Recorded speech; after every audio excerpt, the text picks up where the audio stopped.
পাবনায় ৩ দফা দাবি বাস্তবায়নের দাবিতে সরকারি প্রাথমিক বিদ্যালয়ের সহকারী শিক্ষকরা অনির্দিষ্টকালের কর্মবিরতি অব্যাহত রয়েছে। আজ থেকে শুরু হয়েছে বার্ষিক পরীক্ষা। সহকারী শিক্ষকরা কর্মবিরতিতে থাকলেও পরীক্ষা নিচ্ছেন প্রধান শিক্ষকরা।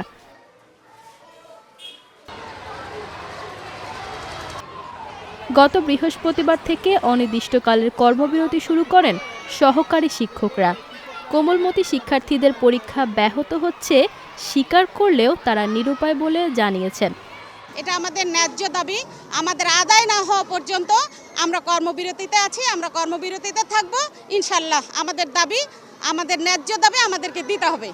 কর্মবিরতিতে থাকা শিক্ষকদের দাবি, সহকারী শিক্ষকদের বেতন স্কেল ১০ম গ্রেডে নির্ধারণ, ১০ ও ১৬ বছর পূর্তিতে উচ্চতর গ্রেড প্রাপ্তির বিষয়ে জটিলতার অবসান এবং সহকারী শিক্ষক থেকে প্রধান শিক্ষক পদে শতভাগ বিভাগীয় পদোন্নতি।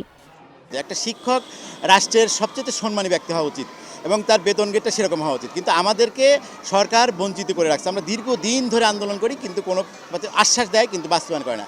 দাবিটা একটাই, আমাদের ১০ম গ্রেডটা ১১তম গ্রেড। আমরা ১০ম গ্রেডে ছিলাম, কারণ পরে আমরা যেহেতু প্রধান শিক্ষকদের 10ম গ্রেড দেওয়া হয়েছে, আমরা 11তম গ্রেড দাবি করতেছি। সেটা যদি সরকার ইচ্ছা করে ১-২ দিনের মধ্যে দাবিটা মেনে নিতে পারে, আমরা 11তম গ্রেড যদি মেনে নেয়, আমরা আমাদের দাবি ওই দিন থেকে প্রত্যাহার করবো। আমরা সন্তানদেরকে, আমাদের সন্তানতুল্য শিশুদেরকে আমরা ঠিকমতো পরীক্ষা নেব। আজকের সকল পরীক্ষার কর্মসূচি আমরা বাতিল করেছি।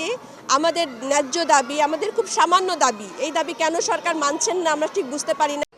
দাবি পূরণ না হওয়া পর্যন্ত আন্দোলন চালিয়ে যাওয়ার ঘোষণা দেন কর্মবিরতি কর্মসূচির শিক্ষক নেতারা। আমাদের সামনে তৃতীয় প্রান্তিক মূল্যায়ন, তো আমাদের কেন্দ্রীয় কর্মসূচির অংশবিশেষ হিসেবে 11তম গ্রেডের প্রজ্ঞাপন দাবি সহ 10 বছর এবং 16 বছরের উন্নতি স্কেল প্রদান এবং প্রধান শিক্ষক পদের শতভাগ পদোন্নতির দাবিতে আমাদের 15 দিবস কর্মসূচি চলমান রয়েছে।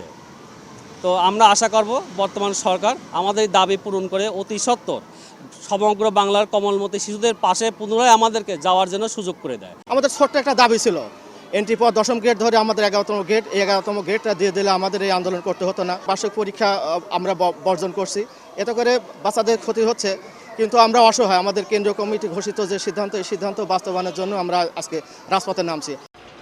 এদিকে বার্ষিক পরীক্ষার সামনে শিক্ষকদের এমন কর্মসূচি পালনে ক্ষুব্ধ অভিভাবক মহল।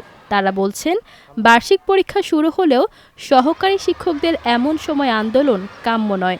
জটিলতা নিরসন দাবি তাদের। আমার বাচ্চাদের তো ক্ষতি হচ্ছে, ওরা বার্ষিক পরীক্ষা নিতে আসছে। আজকে যদি পরীক্ষাটা না হয়, তাহলে বাচ্চারা এই পড়াটা যদি আবার পরের দিন পড়তে যায়, বাচ্চারা বিরক্ত বোধ করবে। শিক্ষকরা কর্মসূচি বিরত রাখছে। বেতন ভাতা বাড়ানোর জন্য যে একটা আন্দোলন করছে, সেই বেতন ভাতা বাড়াচ্ছে না সরকার। এইটা নিয়ে আমাদের খুব ক্ষতি হয়ে যাচ্ছে, বাচ্চাদের পড়াশোনার ক্ষতি হচ্ছে। যার কারণে আমরা সরকারের কাছে দাবি জানাচ্ছি, সরকার যেন তাদের দাবিটা মেনে নেয়, আমাদের পড়াশোনা, বাচ্চাদের পড়াশোনা যেন ভালো হয়। প্রধান শিক্ষকরা জানান, সহকারী শিক্ষকরা কর্মবিরতিতে থাকলেও কর্তৃপক্ষের নির্দেশে নিজেদের চেষ্টায় শিশুদের বার্ষিক পরীক্ষা নিচ্ছেন তারা। যদিও একার পক্ষে পরীক্ষা গ্রহণ করতে গিয়ে বিড়ম্বনায় পড়তে হচ্ছে তাদের। পরীক্ষা যেহেতু আমার অধিদপ্তর থেকে, মন্ত্রণালয় থেকে, আমার জেলা অফিস থেকে চিঠি আসছে যে বিকল্প পদ্ধতি হলেও পরীক্ষাটা পরিচালনা করার, আমি আমার ঊর্ধ্বতন কর্মকর্তার নির্দেশ অনুপাতে আমার যেটা সাধ্যে কুলাচ্ছে, আমার 6টা রুমে পরীক্ষা চলছে, একার পক্ষে তো আমার কষ্টই হচ্ছে।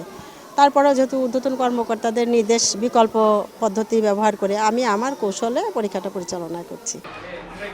জেলা প্রাথমিক শিক্ষা অফিসের তথ্য অনুযায়ী পাবনা জেলায় 1136টি সরকারি প্রাথমিক বিদ্যালয় রয়েছে।